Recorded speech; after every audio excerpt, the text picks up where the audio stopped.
तो करना चाहिए आपको। पत्नी पूजा करती है तो आप भी पूजा करो। भक्ति महाराज जी बहुत करते हैं, लेकिन भजन, आपका भजन सुनते हैं, रात में नींद नहीं लगती है, 2-2 ढाई बज जाता है महाराज जी। भक्ति बहुत करते हैं हाँ, यार, आज तक हम नहीं कह पाए भक्ति बहुत करते हैं। हमको भी संकोच लगता है कि अभी बहुत करते हैं महाराज जी, जितना जितना हो पाता है उतना करते हैं, ड्यूटी के जितना समय निकाल पाते ये शब्द ठीक है, जितना हो पाता है उतना कर, बहुत कर ले में तो हम लोगों भी की हिम्मत नहीं इतना कह दें कि बहुत भक्ति करते हैं। आधा आधा पत्नी ले जाती है ना। ना, खूब खूब नाम, भगवान का नाम जप करो। हैं, लेकिन रात में नींद नहीं लगती है महाराज जी। टेबलेट ले लो, नींद का टेबलेट ले लो, क्या करे बताओ। अब उसके लिए तो डॉक्टर से बात कर लो कि आपको नींद नहीं आती। नींद ना आने का मतलब है शरीर का अधिक परिश्रम से युक्त ना होना, माइंड का अधिक परिश्रम से युक्त हो जाना। अगर शरीर का परिश्रम सही हो जाए और माइंड शांत रहे तो आराम से नींद आ जाए। अब शांत कैसे रहे, मनोराज्य यही सबका चलता रहता है, ये होने के बाद ऐसा हो जाएगा, इतना हो जाएगा, फिर ऐसे हो जाएगा, फिर ऐसा कर लेंगे, फिर वो भोग लेंगे, फिर कोई टेंशन वाली भी बात आ जाती है, प्रतिकूलता वाली। वही सब सोचते सोचते क्या होता है, मन अशांत हो जाता है। अशांत से कुतः सुखम, जो अशांत मन है उसमें सुख नहीं, सुख नहीं तो नींद कहाँ।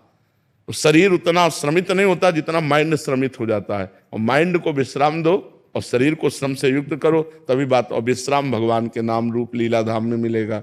तब लग कुशल न जीव कहूं, सपने हो मन विश्राम, जब लग भजत न राम को, शोक धाम तज काम। तो इसलिए भाई नाम जप करो, भगवान के सत्संग सुनो, भगवान की लीला कथा सुनो, तो उससे आनंद की प्राप्ति हो। पाप कर्म से बचो। पाप कर्म जो जानते हो कि ये सब पाप कर्म है, उन पाप कर्मों से बचो। आजकल तो बहुत गंदी बातें चल गई हैं, बॉयफ्रेंड गर्लफ्रेंड, गंदी गंदी गंदी बातें, ये तो बहुत हानिकारक हो गई। ब्याह हो गया, पति दूसरी से, पत्नी दूसरे से, ये सब बहुत गलत गलत बातें हो रही। और कितना सुंदर पति हो उसको अपने पति पर संतुष्टता नहीं, कितनी सुंदर पत्नी हो उसको अपनी पत्नी पर संतुष्टता नहीं।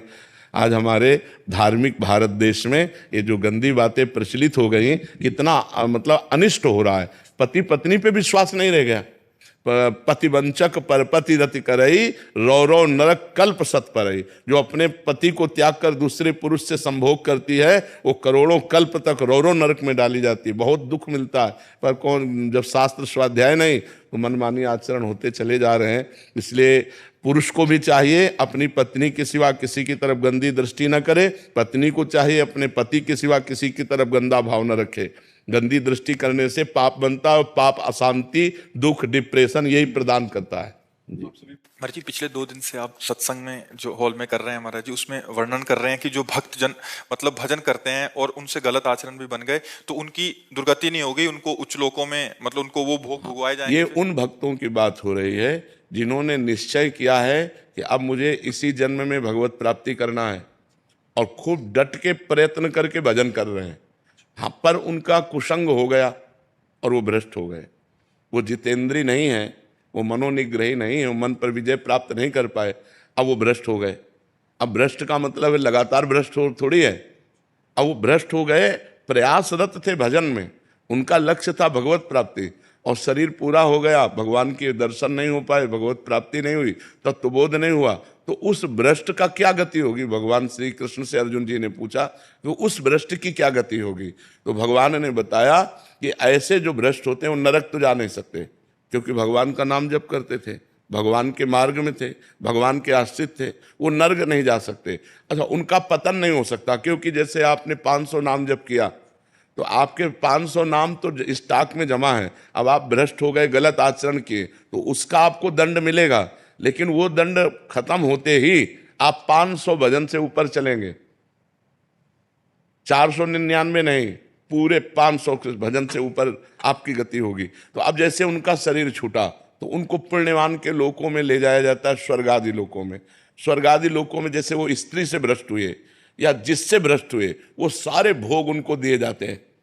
ये उनका पुण्य क्षय नहीं होगा। जैसे यज्ञ करके कोई स्वर्ग जाए, दान पुण्य करके स्वर्ग जाए, तीर्थ यातन करके स्वर्ग जाए, तो उनका पुण्य क्षय होगा, और वो पुण्य क्षय होने के बाद मृत्यु लोक में फिर पुनः अशुभ गति को भी प्राप्त हो सकते हैं। लेकिन वो भजन करने वाले का भजन तो स्टॉक में जमा है, और उसका जैसे वीआईपी स्वागत हो, ऐसे स्वर्ग आदि लोकों में जिन भोगों के कारण भ्रष्ट हुआ है उन भोगों की बाहुल्यता उसको होगी, और जब उसकी उन भोगों में अरुचि हो जाएगी तब उसका जन्म होगा श्रीमान कुलवान धनवान, राज वैभव संपन्न, भोग संपन्न, और वहां जन्म लेकर के उसको ऐसा वातावरण मिलेगा भक्ति का, वैराग्य का, कि पूर्व का जो साधन है वो उन्हें उन भोगों में लगने नहीं देगा। उन भोगों के बीच में रहते हुए भी उसको वैराग्य होगा। अब उसका वैराग्य इतने जोर का होगा कि जब कभी आकर्षण किसी भोग का हुआ तो वो सोचेगा कि मैं तो अपना इतना वैभव छोड़कर आ रहा हूँ, इतना भोग छोड़कर आ रहा हूँ, अब मैं भोग नहीं भोगूंगा। और वो डट करके जहाँ से उसका भजन रुका था वहाँ से भजन उसका चालू होगा और वो प्रयास करके इसी जन्म में भगवत प्राप्ति कर लेगा।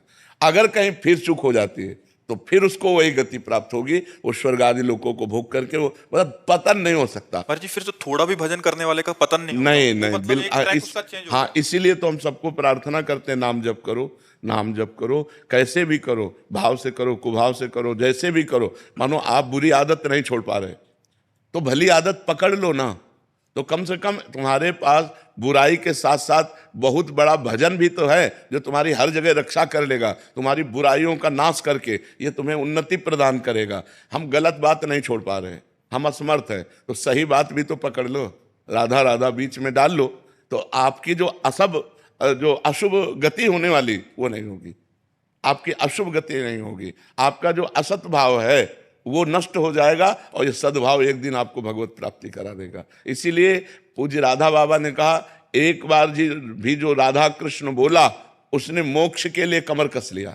एक बार भी राधा कृष्ण बोला तो उसने मानो मोक्ष के लिए कमर कस लिया। अब एक बार राधा कृष्ण जो बोला तो उसका पतन नहीं हो सकता, वो नरक नहीं जा सकता, क्योंकि भगवान का नाम उसके पास। जी तो बहुत बड़ी बात है, शब्दों में तो छोटी लगी। हाँ, तो इसीलिए तो, पर सबकी रति कहाँ होती है इसीलिए कहा गया है कि भगवान जब कृपा करते हैं तो संत संग देते हैं, क्योंकि संत संग से भगवान के नाम रूप लीला धाम में आसक्ति हो जाती है। बिना सत्संग के नाम जप होगा ही नहीं। तो अगर नाम थोड़ा भी जप लिया तो मंगलमय हो जाएगा, उसका पतन नहीं होगा, वो कभी अधोगति को प्राप्त। नामे भक्ता प्रणश्यति अपिचेत सुदुराचारो भजते माम अनन्य भाग साधुरेव समन्तव्य सम्यक व्यवसिता। ऐसा सुदुराचारो माने होता सांगोपांग दुराचार करने वाला, भरपूर दुराचार करने वाला। अपि चेत सुदुराचारो, बहुत भारी पापी आदमी, अब उसको सत्संग मिल गया और उसने सुना कि मैंने तो बहुत पाप किए और पाप कर रहा हूं, मेरा कल्याण कैसे हो सकता है? एकमात्र भगवान ही है जो हमारा कल्याण कर सकते हैं।